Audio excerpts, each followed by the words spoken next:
मुंबई में जमा हुए हजारों किसान अपने घर लौट गए हैं। सोमवार को दिल्ली में विरोध प्रदर्शन कर रहे किसानों के साथ देने के लिए महाराष्ट्र में किसान मुंबई पहुंचे थे, जहां उन्होंने रैली की जिसमें कांग्रेस एनसीपी के दिग्गज नेता शामिल हुए।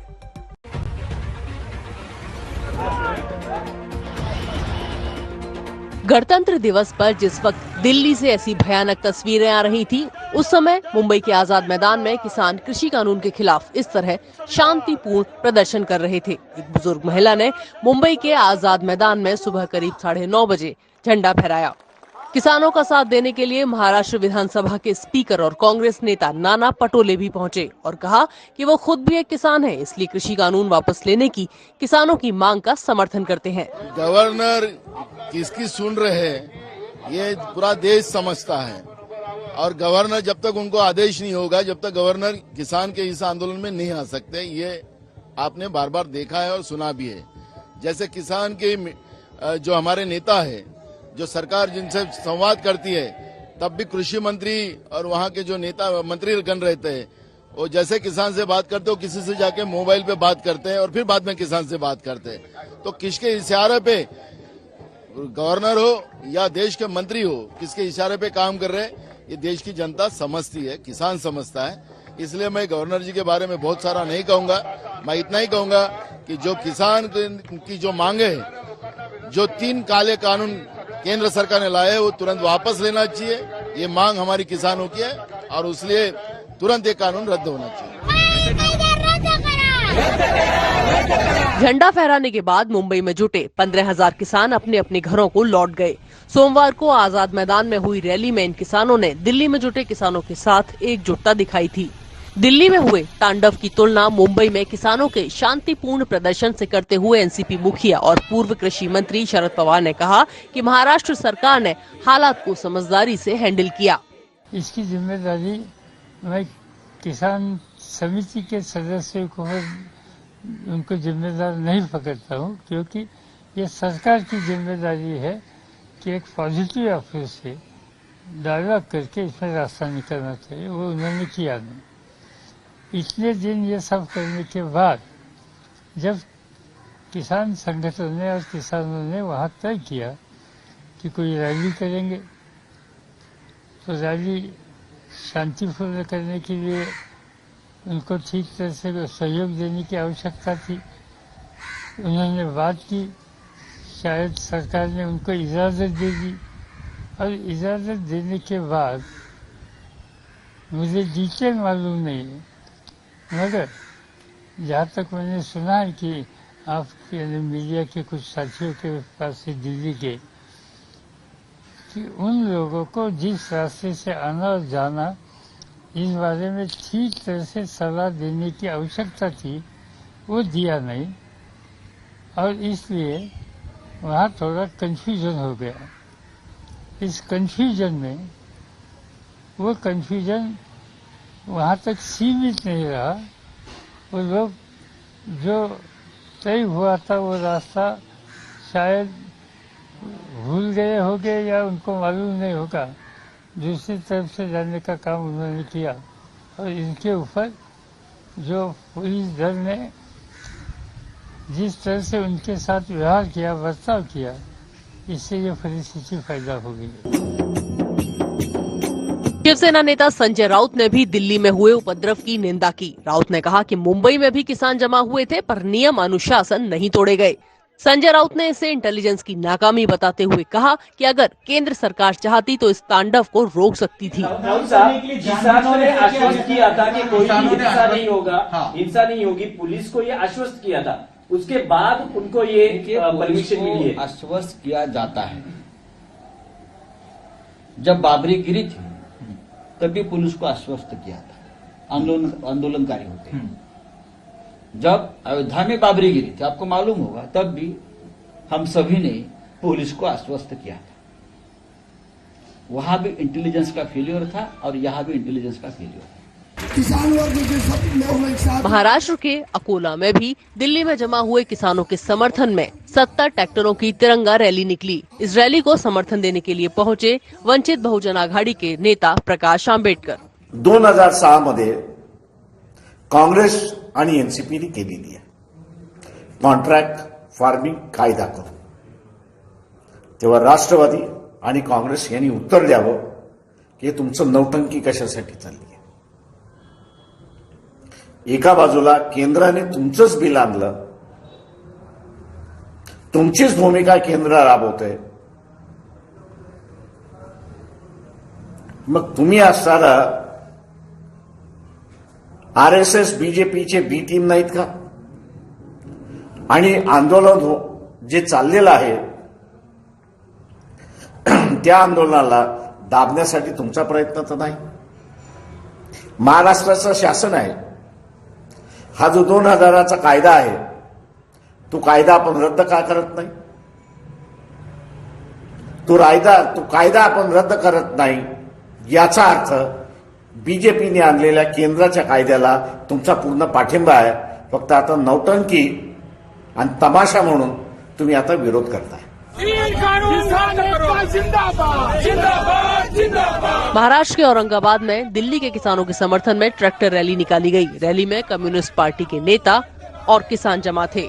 मुंबई से मुस्तफा शेख, अकोला से धनंजय सावले और औरंगाबाद से इसरार चिश्ती के साथ आज तक ब्यूरो. बड़ी खबर इस वक्त की आपको बता दें, ट्रैक्टर रैली में दिल्ली में हुई हिंसा के पीछे गैंगस्टर लखा सदाना का नाम सामने आ रहा है. दिल्ली पुलिस के मुताबिक सेंट्रल दिल्ली में हिंसा के पीछे लखा सदाना और उसके करीबियों के रोल की पुलिस अब जांच कर रही है. आपको बता दें कि ट्रैक्टर रैली के उपद्रव में अब तक अलग अलग थानों में 12 FIR दर्ज हो चुकी है, जबकि कल दिन भर हुए बवाल में 86 पुलिसकर्मी घायल हुए हैं. तो अब लखा सदाना का नाम सामने आ रहा है. ट्रैक्टर रैली में जिस तरह से कल हिंसा हुई है उसके मद्देनजर दिल्ली पुलिस के मुताबिक सेंट्रल दिल्ली में हिंसा के पीछे लखा सदाना और उसके करीबियों के रोल की पुलिस अब जांच कर रही है. कल जिस तरह से तस्वीरें सामने आई थी और लाल किले पर जिस तरह से कब्जा कर लिया गया था एक तरह से, और साथ ही साथ बातें ये भी सामने आई कई जगहों से सूत्रों के हवाले से कि कहीं ना कहीं जो खालिस्तानी मूवमेंट के लोग हैं, उनसे जुड़े लोग हैं, वो भी उपद्रव में शामिल थे. इसके अलावा कई दूसरे और भी उपद्रवी अलग अलग संगठनों के वो भी शामिल थे. इस बीच कई खबरों के बीच एक खबर अब ये सामने आ रही है कि हिंसा में गैंगस्टर लखा सदाना का रोल हो सकता है. अब दिल्ली पुलिस इस पूरे मामले की जांच कर रही है, क्योंकि जो तस्वीरें सामने आई उसमें हमने देखा कि किस तरह से हथियार अलग अलग तरीके के बनाकर पुलिस पर हमले की साजिश थी. अरविंद ओझा हमारे संवाददाता हमारे साथ जुड़ गए हैं. अरविंद, बताएं, लखा सदाना का नाम सामने आ रहा है, गैंगस्टर है ये, किस तरह से इसमें शामिल? जी बिल्कुल, देखिए जो सेंट्रल दिल्ली में और खासकर लाल किले के आसपास जो हिंसा हुई लाल किले में, उसमें लखा सदाना की भूमिका की जांच दिल्ली पुलिस कर रही है. ऐसा हमें सूत्रों के जरिए जानकारी मिली है. न सिर्फ जांच कर रही है बल्कि ये भी सामने आया है कि जो लखा सदाना, जिस पर पंजाब में 2 दर्जन से ज्यादा मुकदमे दर्ज है, जो कई बॉर्डर पर एक्टिव था, किसान प्रदर्शन में एक्टिव था, उसकी रोल सामने आ रहा है. सेंट्रल दिल्ली में पुलिस पर हमलों में भी लखा सदाना और उसके जो करीबी है उनका रोल सामने आ रहा है, जिसके बाद जो एजेंसी है वो जांच कर रही है. जो पंजाब का काउंटर पार्ट है उससे भी कांटेक्ट किया गया है, ऐसी हमें जानकारी मिल रही है. साथ ही साथ लखा सदाना के कई ऐसे जो वीडियो भी है सोशल मीडिया पर, जिसमें बाकायदा लोगों को इकट्ठा करने की, उकसाने की बातें कर रहा था. तो जिस तरह से कल हिंसा हुई है उसमें अब जो जांच है वो तेजी से बढ़ रही है. न सिर्फ जांच तेजी से बढ़ रही है, मैं बताऊं, एजेंसियां, खुफिया एजेंसियां उस दौरान पूरी तरह से एक्टिव थी. जो सस्पेक्टेड लोग थे उनके फोन भी सर्विलांस पे लगा दिए गए थे. तो एक बड़ा रोल निकल करके सामने आ रहा है. श्वेता, बिल्कुल, बहुत बहुत शुक्रिया आपका अरविंद तमाम जानकारी के लिए. और अब हम आपको 4 तस्वीरें दिखाते हैं और तस्वीरों के जरिए आपको दिखाने की कोशिश करते हैं कि किस तरह से दिल्ली में 26 जनवरी के दिन पोती गई शर्म की कालिक अब साफ हो गई है. लाल किला देर रात खाली करा लिया गया है. बड़ी खबर ये, जहां पर उपद्रवियों ने एक तरह से कब्जा कर लिया था. आखिरी बचे कुछ ट्रैक्टर्स को भी यहां से बाहर निकाल दिया गया है. ये ट्रैक्टर देर रात तक सिंगू बॉर्डर और टीकरी बॉर्डर की ओर अपने अपने कैंपों में लौटते हुए दिखे. हालात पर काबू करने के लिए दिल्ली में अर्धसैनिक बलों को उतार दिया गया है. संवेदनशील जगहों पर इनकी तादाद ज्यादा है. वहीं दिल्ली पुलिस के बड़े अफसर भी अंधेरा घिरने के बाद सड़क पर अपनी टीम के साथ मार्च करते हुए नजर आए. हालात फिलहाल काबू में हैं, लेकिन जो हो चुका है वो अब इतिहास के पन्नों में दर्ज हो गया है। कल जो कुछ भी हुआ उसका नतीजा और फिलहाल की स्थिति आपको हम ग्राफिक्स के जरिए चलिए बताते हैं। लाल किला खाली करा लिया गया है, यहां भारी तादाद में सुरक्षा बल तैनात कर दिए गए हैं। ज्यादा प्रदर्शनकारी दिल्ली से बाहर कर दिए गए हैं। उपद्रव के चलते जो रास्ते बंद किए गए थे वो देर रात फिर से खोल दिए गए हैं। हिंसा में 86 पुलिसकर्मी जख्मी हुए हैं, इनमें से एक की हालत नाजुक बताई जा रही है। आपको बता दें कि इस पूरी घटना में कुल 12 एफआईआर दर्ज हुए हैं। दिल्ली में अलग अलग जगहों पर अर्धसैनिक बलों की 15 कंपनियां तैनात कर दी गई हैं और मोबाइल इंटरनेट सेवा पर प्रतिबंध वैसे तो रात 12 बजे तक ही था, लेकिन सेवा में अभी भी प्रतिबंध ही है क्योंकि दिक्कत आ रही है।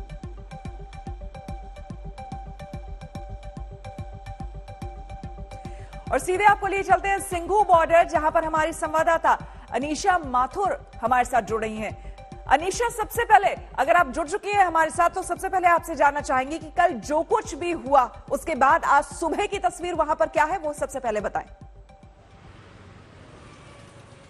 गुड मॉर्निंग श्वेता, यहाँ पर हम जहाँ हैं वो कुछ 3-4 किलोमीटर दूर है सिंघू बॉर्डर से, क्योंकि जितना आप बॉर्डर के करीब जाए फोन सिग्नल, इंटरनेट सिग्नल काफ़ी हद तक कम होता चला जा रहा है। इसलिए हम काफ़ी दूर अभी बॉर्डर जहाँ पर प्रदर्शनकारी बैठे हैं वहाँ से तो हम लोग काफ़ी दूर हैं। लेकिन कल रात ऑलमोस्ट 12 बजे तक भी ट्रैक्टर्स जो इन लोगों के सारे प्रदर्शन में शामिल हुए थे वो उनको ऑलमोस्ट 12 बज गया है वापस सभी लोगों को जाने में। कल जो हुआ सुबह 8 बजे से जो रेला निकला यहाँ से उसको कंट्रोल करने में जो है लीडर्स को भी काफ़ी मुश्किलें आई, काफ़ी दिक्कतें आई। अराउंड 2:30-3 बजे से यहाँ के सिंघू बॉर्डर से लीडर्स ने भी यही मैसेजेस देना शुरू कर दिया कि वापस लौट जाएं, आगे नहीं जाना है, धरने पे नहीं जाना है, दिल्ली के अंदर कहीं जाने का हमारा प्लान नहीं है, जो रूट है उस पर चलें। लेकिन कल जो हुआ वो साफ था कि लीडर्स की भी कोई की बात मानी नहीं जा रही थी, और अगर मान भी रहे थे तो भीड़ इतनी उमड़ चुकी थी कि वापस जाना उस वक्त उस सड़क पर से बहुत मुश्किल हो रहा था। आज भी हमें ये खबर यही आ रही है कि 9 बजे के आसपास जो किसान लीडर्स हैं वो यहाँ सिंघू बॉर्डर पर जो स्टेज है वहाँ पर बैठेंगे, वहाँ बातचीत करेंगे, लोगों से भी स्टेज पर से बातचीत की जाएगी। कुछ मीटिंग होने की भी संभावना है आज, ये देखने के लिए कि आखिर कल जो हुआ वो हुआ क्या और अब आगे क्या होगा। और जो आप जिस तरह से अभी हमारे संवाददाता अरविंद ओझा भी बता रहे थे, पुलिस ने काफी कुछ इन्वेस्टिगेशन शुरू कर दिए हैं, एफआईआर्स दर्ज कर दी गई हैं। कल जिस तरह से सिर्फ यहाँ नहीं बल्कि नांगलोई में भी आईटीओ पर, नोएडा बॉर्डर पे, गाजीपुर बॉर्डर पे काफी जिस तरह से उपद्रव हुआ है, उसके बाद यहाँ पर लीडर्स भी थोड़ा ये समझने की कोशिश कर रहे हैं कि कल जो हुआ वो हुआ कैसे। बिल्कुल, बहुत बहुत शुक्रिया आपका अनीशा तमाम जानकारी के लिए। ये बड़ा सवाल है कि कल जो हुआ आखिर वो हुआ कैसे और इसमें कौन लोग शामिल हैं। आपको बता दें कि दिन भर चली हिंसा और उपद्रव के बाद देर रात तक दिल्ली में हालात काबू में करने की कवायद भी चलती रही। गृह मंत्री अमित शाह की आईबी चीफ और दिल्ली के पुलिस कमिश्नर के साथ करीब 2 घंटे तक बैठक चली, जिसके बाद दिल्ली में अर्धसैनिक बलों की 15 अतिरिक्त कंपनियां उतार दी गई।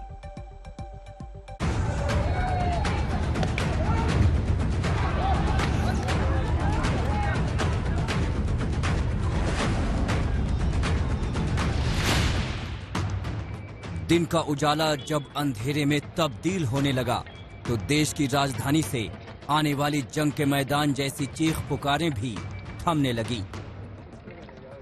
होश खो चुके उपद्रवी सड़कों से करीब करीब गायब हो चुके थे। ट्रैक्टरों की रेलम पेल भी थमने लगी थी। लाल किले में बड़ी तादाद में उपद्रवियों ने घुसपैठ की थी। देर रात उन्हें भी ढूंढ कर बाहर किया गया।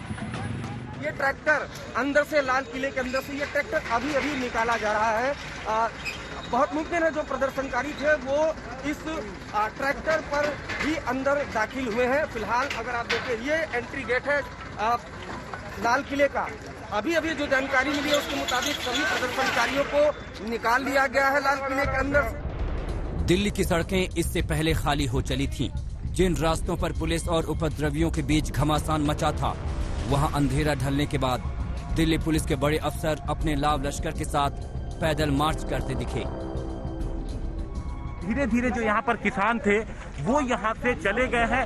पुलिस, आप देखिए, पुलिस अधिकारी आगे हैं, काफी संख्या में पुलिस के जवान हैं जो मार्च कर रहे हैं, पैदल मार्च कर रहे हैं आईटीओ पे। ट्रैफिक को भी थोड़ा थोड़ा यहाँ पे खोला जा रहा है। ये देखिए पुलिस की वैन जिसे पूरी तरीके से यहाँ पर देखिए तोड़ दी गई थी, यहाँ पर आप देखिए पुलिस के अधिकारी पहुंचे हैं, मुआयना कर रहे हैं। दिन में जिस आईटीओ चौराहे की तस्वीरों में आपने युद्ध का मंजर देखा, वहां शाम के बाद युद्ध के बाद जैसी बर्बादी भी दिखाई दी।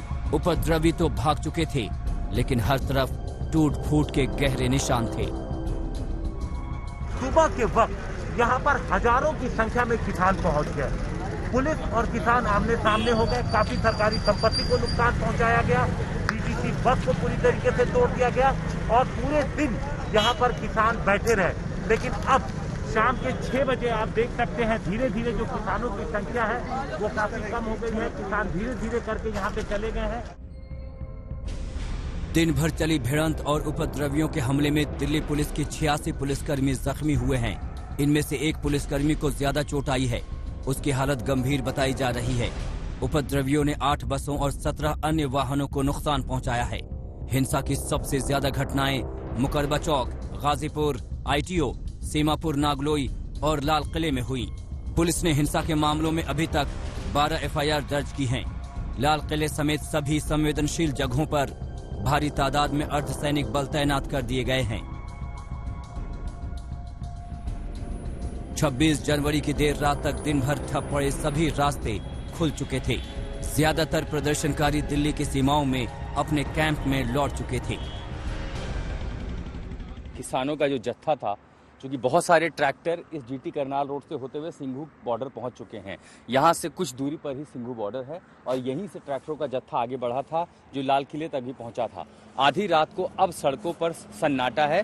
हालांकि ट्रैक्टर की संख्या इतनी ज्यादा थी कि रह के अभी भी जो ट्रैक्टर, उनकी आवाज हम सुन पाते हैं, उनका जो म्यूजिक सिस्टम उससे पहचान में आती, आगे झंडे हैं, वो लगातार इस रास्ते से गुजरते हुए सिंघू बॉर्डर की ओर जा रहे हैं। सूत्रों के मुताबिक अपने अपने कैंपों में लौटे प्रदर्शनकारी नेताओं की देर रात तक बैठकें चलती रहीं। 26 जनवरी को शर्मनाक तस्वीर दिखने के बाद प्रदर्शनकारी इस मंथन में लगे रहे कि आज देश के सामने कैसे खुद को पाक साफ साबित किया जाए और सारा दोष साजिशों पर मढ़ दिया जाए। दिल्ली से आशुतोष मिश्रा, हिमांशु मिश्रा और अरविंद ओझा के साथ आज तक ब्यूरो। और ट्रैक्टर परेड की जिद करने वाले किसान नेता कल हुई हिंसा से अपना पल्ला झाड़ने में लगे हुए हैं। हिंसा के लिए असामाजिक तत्वों को जिम्मेदार ठहरा रहे हैं। लेकिन बीकेयू नेता राकेश टिकैत का एक वीडियो सामने आया है जिसमें वो खुद आंदोलनकारियों को हंगामे और बवाल के लिए उकसाते साफ साफ सुनाई दे रहे हैं। ज्यादा कैडी पड़ रही सरकार, अपना ले आइयो झंडा झुंडा भी लगाना, लाठी गोती भी साथ रखियो अपनी झंडा लगाने के लिए, समझ जाइयो सारी बात, ठीक है। झंडा लगागा, तिरंगा भी झंडा वैसा भी लगा लियो उस पर। और आ जाओ, बस अब बहुत बोल लिया, अब आ जाओ जमीन बचाने के लिए, आ जाओ, अपनी जमीन नहीं बच रही।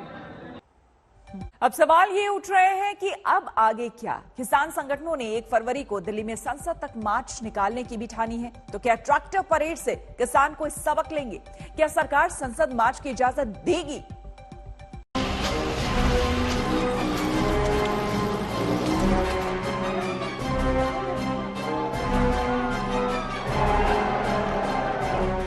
नाम तो ट्रैक्टर परेड का था, लेकिन परेड के नाम पर इन लोगों ने तो पूरी दिल्ली को रौंद डाला, तोड़ फोड़ डाला, तबाह कर डाला, लाल किले में घुसकर देश को शर्मसार कर डाला।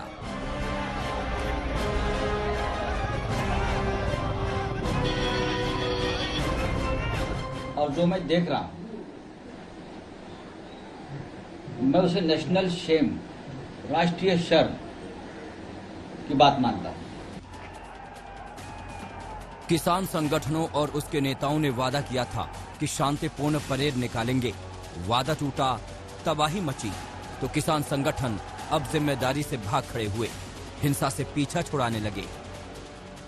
पता नहीं, मैं यहाँ बैठे टिप्पणी करूं कि कौन घुसाया है, क्या हुआ है, मैं जानता नहीं। लेकिन यहाँ जो सिंघू बॉर्डर पे जो संगठन ने किया है ब्लॉकेड, वो संगठन हमारे संयुक्त किसान मोर्चा का हिस्सा नहीं है। और हमने पहले से बता दिया था ये शरारत कर सकते हैं, हमारे हिस्सा नहीं है, वहां से हो रही है। यह घटना हुई, इसके पीछे किसका हाथ है, क्या वो है बातचीत, इसमें यह होगी किसानों को गुमराह करके भेज दिया होगा। किसानों को तो रास्ते का नहीं पता, वे बैरियर लगा रखे थे, तो मैं इतने कमजोर प्रशासनिक दिल्ली पुलिस इतने कमजोर क्यों है, वे तोड़ दिए। इसे कहते हैं सियासत। अपनी जिम्मेदारी पर किसान संगठनों ने सरकार और पुलिस से ट्रैक्टर परेड की इजाजत मांगी थी। अब इनके इस ट्रैक्टर परेड में राजधानी झुलस गई, बड़े पैमाने पर हिंसा हो गई। तमाम पुलिसकर्मियों समेत 120 से ज्यादा लोग घायल हो गए। अब किसान संगठन अपना पल्ला झाड़ रहे हैं। संयुक्त किसान मोर्चा ने तो बाकायदा सफाई भेज दी, बीकेयू ने भी सफाई भेज दी, लेकिन इन सफाइयों और निंदाओं का आखिर दिल्ली करेगी क्या?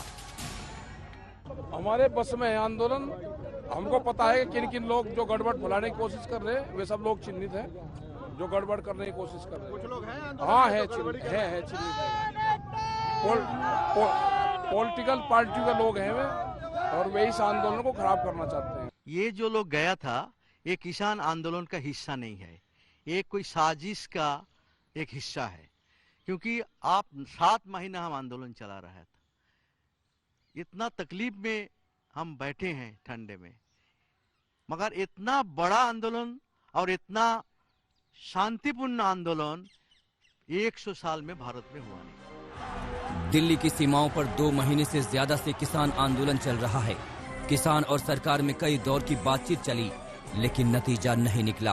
किसानों ने 26 जनवरी को गणतंत्र दिवस के मौके पर दिल्ली में परेड निकालने का ऐलान किया था। उसके बाद 1 फरवरी को संसद मार्च का भी ऐलान कर दिया था। 1 फरवरी को मार्च टू द पार्लियामेंट, और उसका डिटेल हमने अभी कुछ तय नहीं किया है। March on foot March two the parliament, संसद कूच जिसको बोलते हैं, यही ऐलान किया हमने। ट्रैक्टर परेड के नाम पर उपद्रवियों ने जो बवाल काटा, उसने किसान संगठनों पर ही सवाल उठा दिए हैं। तो क्या 1 फरवरी को किसान फिर दिल्ली में संसद मार्च का आयोजन करेंगे, या फिर ट्रैक्टर परेड से कुछ सबक लेंगे? रणनीति आज यहीं रहेंगे, हम कहाँ चल रहे हैं? 1 फरवरी के लिए पैदल मार्च? नहीं, वो नहीं, हमारा वो नहीं है। पैदल मार्च का हमारा नहीं था, वो पता नहीं किसने दिया है, वो नहीं है। ये तो इतना बड़ा होगा, यही होगा। नहीं, इसको पहले हम लोग, वो तो पहले ऐलान था। आज की घटना के बाद इस परिप्रेक्ष्य में विचार करके कैसे इसको किया जाए, कैसे इस तरह साजिश को से हम आंदोलन को बचा पाएंगे, ये हमको विचार करके हमको करेंगे। जब तक किसान आंदोलन दिल्ली की सीमाओं पर चल रहा था, तब तक दिल्ली का अमन चैन भी बरकरार था। देश भर से किसानों को समर्थन मिल रहा था। दिल्ली के लोग भी किसानों की बढ़ चढ़कर मदद कर रहे थे। लेकिन जैसे ही किसानों को दिल्ली में घुसने का पहला मौका मिला, किसानों के भेष में उपद्रवियों ने उत्पात मचा दिया। ऐसे में 1 फरवरी को प्रस्तावित संसद मार्च की इजाजत पर सरकार भी 100 बार सोचेगी, और सोचना तो किसान संगठनों को भी पड़ेगा। मौसमी सिंह के साथ आज तक ब्यूरो।